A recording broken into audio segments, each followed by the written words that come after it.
Now, they say first times are special. Your first steps, your first job, even your first love. Tonight, I want to talk about first smartphones. For a lot of people, it was this one. A sleek black frame, wide QWERTY keyboards, and a weird but cool-looking logo. It's a Blackberry. I know it brings back a lot of memories.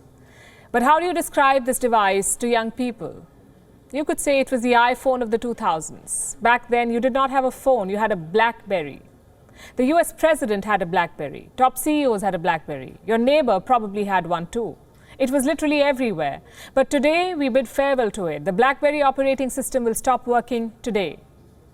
So if you have an older Blackberry device, it's time to upgrade. If your Blackberry uses an Android OS operating system, you're fine. Your device will continue to work. The internet is pretty emotional about this story, this bit of news. They're calling it all sorts of things. End of an era, farewell to the original. But to us, this is a case study.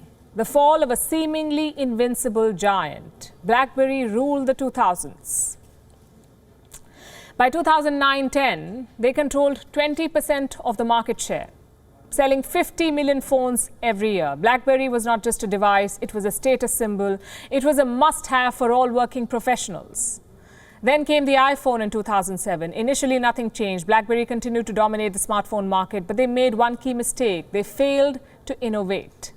Apple and Android introduced touchscreens. Blackberry refused to until it was too late. So customers gradually shifted away from them. Touchscreens were trendy, easier to use. They looked flashy.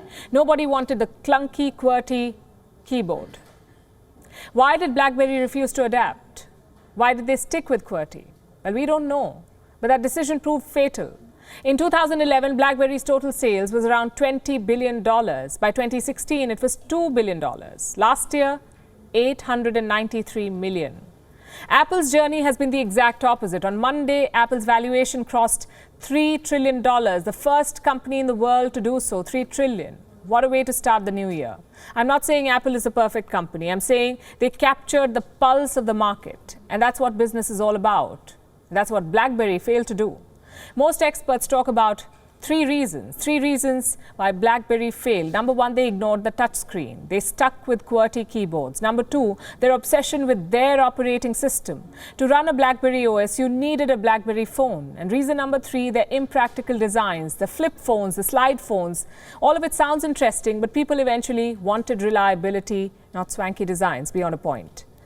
Now, these three reasons come down to adapting. What if Blackberry had embraced touchscreen? What if they'd abandoned the QWERTY? Who knows? Maybe they still would be one of the dominant players. But in the corporate world, what ifs do not matter. The fact is Apple innovated and they won. Blackberry did not and they lost. Maybe 10 years from now, we'll say the same things about Apple. In fact, you can already see the similarities. iPhones only use Apple operating systems. They have fixed storage space.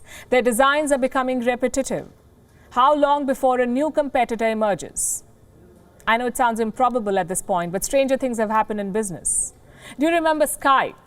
They pioneered video calling. In the last decade, you never video called someone, you Skyped them.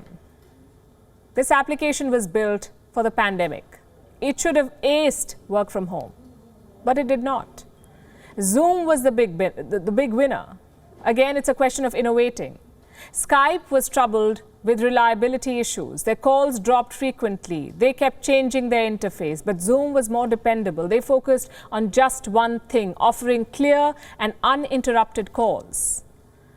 Now, both these examples have the same lesson. Customer is king. It doesn't matter what the company thinks. Blackberry thought QWERTY was cool. Customers did not. Skype thought their crowded interface was cool. Customers did not. And in the end, they booted out both the companies.